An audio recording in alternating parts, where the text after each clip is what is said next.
Selamat datang di podcast Konde.co, podcast yang membahas berbagai topik yang relevan dengan kehidupan perempuan, kelompok marginal, dan melakukan interseksi.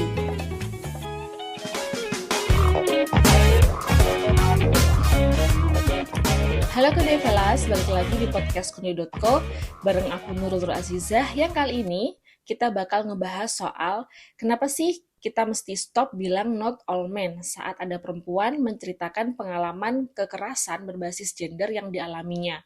Ini tuh karena korban butuhnya empati, bukan interupsi.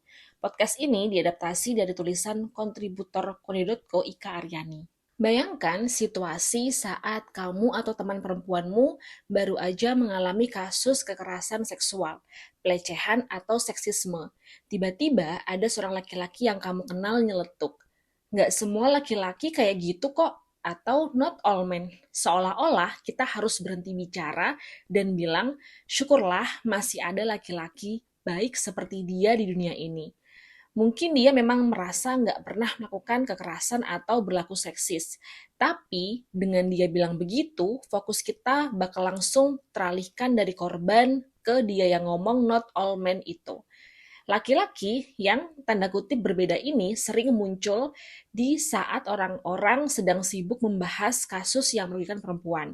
Mereka terlihat seperti ikut tidak setuju dengan laki-laki yang menjadi pelaku kekerasan. Tapi di saat yang sama juga mereka menginginkan validasi dari perempuan bahwa dia berbeda. Mungkin mereka khawatir perempuan akan menganggap semua laki-laki adalah monster. Makanya daripada memilih untuk mengutuk keras sesama laki-laki yang melakukan kekerasan, mereka tuh lebih memilih mengalihkan perhatian orang pada dirinya yang berbeda dari mayoritas pelaku kekerasan adalah laki-laki. Kalimat defensif yang digunakan itu beragam. Selain tidak semua laki-laki seperti itu atau not all men, ada juga aku kan nggak pernah lakukan itu ke kamu atau kok jadi benci laki-laki. Atau ketika perempuan membahas ketidakadilan gender, laki-laki itu berkata, laki-laki juga punya masalah tahu, kita juga ditekan untuk mencari nafkah. Tujuannya menunjukkan bahwa laki-laki juga korban, sehingga diskusi tentang ketidakadilan terhadap perempuan ini terlihat tidak relevan. Ini bukan soal generalisasi semua laki-laki itu pelaku, tapi lebih ke melihat fakta bahwa kekerasan berbasis gender itu secara sistemik, yang secara faktualnya memang lebih sering dilakukan oleh laki-laki. Jadi jangan dibandingin ya sama misalnya ketika ada kasus perempuan dianggap terlalu menuntut perhatian, lalu muncul argumen dari perempuan, nggak semua perempuan kayak gitu, itu sama dengan not all men. Sebab pernyataan ini biasanya tidak menyinggung masalah sistemik, melainkan hanya membahas perilaku individu yang tidak memiliki dampak struktural. Bedanya, kekerasan dan seksisme yang dilakukan laki-laki itu tuh bagian dari pola besar yang didukung sama patriarki, yang memberi mereka kuasa di ruang publik dan kehidupan sehari-hari. Jadi, yang kita soroti itu bukan cuma perilaku satu-satu, tapi juga sistem yang bikin pola ini terus berjalan. Di tengah masyarakat patriarki, kejujuran perempuan itu bisa jadi ancaman bagi maskulinitas. Dalam bukunya Rage Becomes Her, Soraya Chemaly menjelaskan bahwa perempuan yang jujur soal pengalaman kekerasan atau seksisme sering dianggap mengancam maskulinitas. Kenapa? Karena maskulinitas dominan sering dibangun di atas ide bahwa perempuan itu lemah dan butuh perlindungan. Ketika perempuan bilang mereka mengalami kerugian dari laki-laki dan mengungkap ketidakadilan, laki-laki yang merasa nyaman dengan maskulinitasnya jadi defensif. Dan defensif ini seringkali muncul dalam bentuk meremehkan, menyangkal, atau bahkan memusuhi perempuan yang marah. Laki-laki sebenarnya sadar bahwa kebanyakan laki-laki pelaku kekerasan. Bahkan ada laki-laki yang menggunakan contoh banyaknya kekerasan yang dilakukan laki-laki lain untuk menegaskan superioritas mereka, bahwa mereka adalah yang terbaik di antara laki-laki. Pesan tersiratnya adalah, kamu beruntung karena saya memperlakukan kamu lebih baik daripada laki-laki lain di luar sana. Seakan nasib perempuan bergantung pada bagaimana laki-laki memilih untuk memperlakukan perempuan dan bersyukur bahwa perempuan tidak diperlakukan buruk. Soraya juga menyebut bahwa terlalu sering korban harus memilih kata-kata mereka dengan hati-hati agar tidak melukai ego laki-laki. Reaksi defensif laki-laki terhadap pembicaraan tentang seksisme seringkali muncul sebagai respons dari rasa terancam terhadap identitas mereka.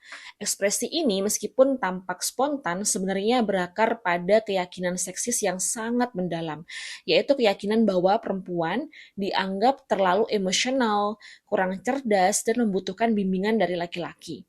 Kesenjangan ini memperparah stres, kelelahan, frustrasi, kecemasan, dan kemarahan perempuan sebagai korban. Situasi ini menjadi lebih buruk ketika perempuan mencoba berbicara tentang masalah tersebut, hanya untuk mendapati bahwa pandangan mereka diabaikan atau ditolak begitu saja. Jika perempuan menginternalisasi pandangan ini, menyalahkan diri sendiri atau mengarahkan kemarahan ke dalam, dampaknya akan jauh lebih destruktif. Seperti yang disampaikan oleh Laura Bates dalam bukunya Men Who Hate Women, kita tidak bisa terus menghindar dari kenyataan adanya misogini, hanya karena merasa tidak nyaman mengakui bahwa masalah ini berasal dari kelompok yang paling berkuasa, yaitu laki-laki heteroseksual. Ketakutan untuk dilabeli sebagai pembenci laki-laki atau menghadapi seruan seperti tidak semua laki-laki sering digunakan untuk meremehkan pengalaman perempuan. Padahal, meski benar tidak semua laki-laki terlibat langsung dalam konteks not all men, mereka sibuk membela gendernya. Di satu sisi, mereka juga melakukan korban dan tetap ikut mendukung sistem yang membungkam korban dan menjaga ketidakadilan terus berjalan. Masalah ini bukan cuma ancaman untuk perempuan, tapi juga untuk laki-laki. Karena jika kita terus mengabaikannya, pelaku kejahatan akan terus lolos dari tanggung jawab. Jadi alih-alih kamu defensif dengan mengatakan not all men, kamu bisa kok menggunakan posisimu untuk menciptakan perubahan di circle pertemananmu. Misalnya dengan berani menegur teman-teman sesama laki-lakimu yang melontarkan candaan seksis, belajar mendengarkan pengalaman perempuan tanpa defensif, atau ikut mengedukasi orang lain tentang bahaya kekerasan berbasis gender. Nah, sekian podcast Konde.co kali ini. Dengerin terus ya podcast yang menarik lainnya. Terima kasih sudah mendengarkan dan mari bergabung dalam perjalanan kami untuk menyediakan platform bersuara bagi mereka. Konde.co adalah media yang memperjuangkan perempuan, kelompok marginal, dan intersection.